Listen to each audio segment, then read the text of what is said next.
Assalamualaikum warahmatullahi wabarakatuh. Let me introduce myself. My name is Pramutya Galuh Gayatri from Management Class 23C with NPM 234-11164. Here I will discuss topic related to speech. Watch the video. Speech dalam bahasa Indonesia disebut juga dengan pidato. Apa itu pidato? Pidato adalah kegiatan berbicara di depan umum untuk menyampaikan suatu hal dalam situasi tertentu. Jadi, dalam pidato ada penyampai pidato sebagai sumber pidato, dan ada juga pendengar atau audiens. Ada 3 jenis berbicara di depan umum. Yang pertama, pidato menginformasikan. Pidato yang menginformasikan menjelaskan, melaporkan, mendeskripsikan, memperjelas, mendefinisikan, dan mendemonstrasikan. Pidato seperti itu dapat menggerakkan audiens untuk bertindak atau percaya. Tujuan utamanya adalah untuk menyajikan fakta, rincian, dan contoh. Yang kedua yaitu ada pidato membujuk. Pidato yang membujuk dirancang untuk meyakinkan dan tujuannya adalah untuk mempengaruhi keyakinan atau sikap audiens. Hal ini dapat dicapai dengan menggunakan kredibilitas kita untuk memperkuat argumen. Atau kita dapat menarik emosi, alasan, dan perasaan audiens tentang benar dan salah. Yang ketiga yaitu ada pidato menghibur. Pidato yang menghibur menggunakan humor untuk mempengaruhi audiens, seperti dalam pidato setelah makan malam. Setelah penonton melakukan pemanasan, suatu ide utama dihadirkan, masih dengan nada ringan. Catatannya, ini adalah presentasi yang paling sulit karena membutuhkan kemudahan dan keanggunan serta sangat bergantung pada karisma pembicara. Selanjutnya yaitu ada gaya berbicara. Yang pertama, presenter yang keren. Presenter yang keren menarik perhatian audiens dengan sikap persuasif yang jernih. Selama presentasinya, segala sesuatunya akan teratur dan terkendali. Para presenter ini biasanya menjalankan misi dan menyampaikan pesannya secara intensitas dramatis. Mereka memanfaatkan fakta dan angka untuk mendukung apa yang disajikan. Kata sifat yang menggambarkan presenter ini bersifat analitis, logis, disengaja rasional, intelektual, dan berwawasan luas. Yang kedua yaitu presenter yang hot. Kita mungkin tidak suka dengan presenter ini, tetapi tidak ada yang bisa mengabaikan presenter seperti ini. Presentasinya cepat dan garang, dan seringkali disampaikan dengan pidato yang cepat. Dia memacu adrenalin dan mendorong nafsunya hingga batasnya. Jeda, naik turun suaranya, gerakan tubuhnya semuanya dramatis dan menyempurnakan poin yang disampaikan. Pembawa acara yang keren adalah orang yang emosional, bersemangat, karismatik, impulsif, dan berani. Yang ketiga yaitu presenter yang membosankan. Presenter yang membosankan takut mengambil resiko sehingga mereka tetap hambar dan membosankan. Kita mungkin pernah mengalami pidato yang membosankan. Presenter yang membosankan memang aman tetapi tidak banyak berubah karena sangat membosankan, resikonya minimal dan mudah untuk dilupakan. Membosankan tampaknya menjadi hal yang lumrah karena begitu banyak orang yang beroperasi dalam batasan tersebut, dan hanya sedikit penonton yang akan mengatakan kepada presenter yang membosankan bahwa dia membosankan. Presenter yang membosankan adalah orang yang berhati-hati, mudah ditebak, ambivalent, dan membosankan. Ada 4 metode dasar pengiriman. Yang pertama, membaca naskah kata demi kata. Naskah yang dibaca mempunyai beberapa kelemahan, kecuali jika orang yang menyampaikan pidato tersebut sangat ahli. Bacaannya akan didengar seperti sedang dibicarakan dan kemungkinan besar akan memiliki nada nyanyian di dalamnya.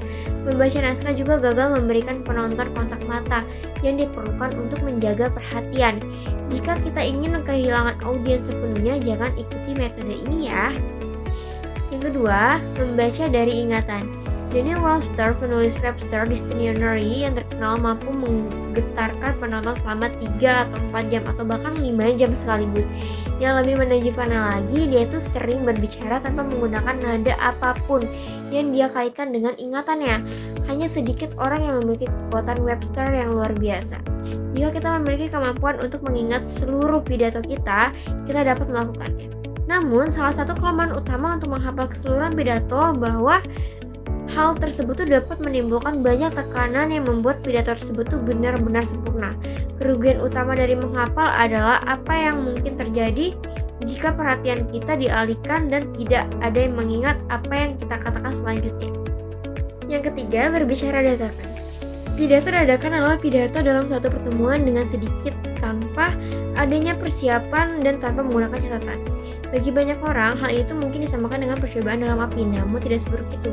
Berbicara dadakan mengikuti 3 aturan dasar. Yang pertama, memiliki sesuatu yang penting untuk dikatakan.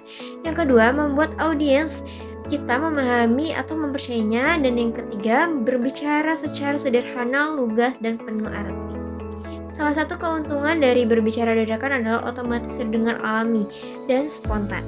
Yang keempat, berbicara secara ekstemporer. Sebagai besar dari kita akan berbicara secara ekstemporer. Pembicaraan ekstemporer tidak sepenuhnya spontan seperti dalam pidato dadakan. Presentasi ekstemporer mencakup catatan singkat yang dipersiapkan serta dipraktikkan dengan cermat sebelumnya. Namun, kata-kata yang tepat dipilih pada saat pengiriman. Metode ekstemporer mempunyai beberapa keunggulan. Metode ini memberi pembicara kontrol yang lebih besar terhadap pemikiran dan bahasa serta menawarkan spontanitas dan keterusterangan yang lebih besar dibandingkan metode lainnya. Ini juga berisi kualitas percakapan yang dicari audiens dari seorang pembicara. Kualitas percakapan berarti tidak peduli berapa kali kita menyampaikan ceramah tersebut akan terdengar spontan bagi audiens baru. Kita dapat menjalin kontak mata yang kuat, memberikan isyarat secara alami, dan dapat berkonsentrasi berbicara dengan audiens kita daripada berbicara pada mereka. Selanjutnya yaitu komposisi penonton. Cara kita menyapa audiens sangat bergantung pada siapa yang kita tuju. Yang pertama, atasan. Ketika kita menyapa atasan, memberi saran daripada diceramahi atau mendikte. Kembalikan semua yang dikatakan dengan fakta. Yang kedua, teman sebaya. Saat berbicara dengan teman sebaya berbagi informasi, tariklah mereka ke dalam presentasi dan mintalah mereka untuk berbagi keahlian dan pengalaman mereka. Kita akan lebih sukses dan jika kita mengakui kelemahan manusia kita dan menunjukkan bahwa kita sedikit rentan. Yang ketiga, anggota tim. Kepada anggota tim menghubungkan, contohnya, pastikan kita menggunakan bahasa kami. Bagikan kesuksesan dengan anggota tim dan terima kesalahan bila perlu. Yang keempat, pada kelompok minat khusus. Fokuskan presentasi kita pada keprihatinan kelompok tertentu berhubungan dengan mereka yang membujuk. Yang kelima, kelompok campuran. Jika kelompok tersebut terdiri dari anggota tim dan rekam sejawat, kita perlu menggunakan kombinasi teknik presentasi untuk terjangkau semua orang. Selanjutnya yaitu garis besar persiapan. Yang pertama, pendahuluan. Sebagaimana sebuah film atau video memerlukan awal dan akhir yang tepat, begitu juga dengan pidato publik. Permulaan mempersiapkan pendengar untuk apa yang akan datang. Kesan pertama itu penting. Permulaan yang buruk dapat mengalihkan perhatian pendengar sehingga pembicara tidak dapat memulihkan minatnya. Bagian tersulit dari setiap presentasi adalah permulaan. Jika kita melewati tahap pembukaan khotbah kita tanpa melakukan kesalahan, tahap selanjutnya akan berjalan dengan lancar. Yang kedua, poin utama. Yang pertama, setiap poin utama harus independen dari poin utama lainnya. Yang kedua, gunakan pola kata yang sama untuk setiap poin utama. Yang ketiga, seimbangkan jumlah waktu yang dihabiskan pada poin utama. Yang terakhir yaitu kesimpulan. Kesimpulan memikat pidato untuk mengingat pendengar bahwa pidato akan berakhir. Seni permulaan itu hebat, kata Longfellow. Tapi seni mengakhiri lebih hebat lagi. Bagi pembicara publik yang merusak pembicaraan yang baik melalui kesimpulan yang bertele-tele, konyol, atau dirancang dengan buruk, ucapan penutupan kita adalah kesempatan terakhir kita untuk mencapai ide-ide kita. Dan kesan terakhir kita mungkin akan bertahan paling lama di benak pendengar kita. Kesimpulan mempunyai 2 fungsi utama. Yang pertama, memberitahu audiens bahwa kita mengakhiri pembicaraan. Yang kedua,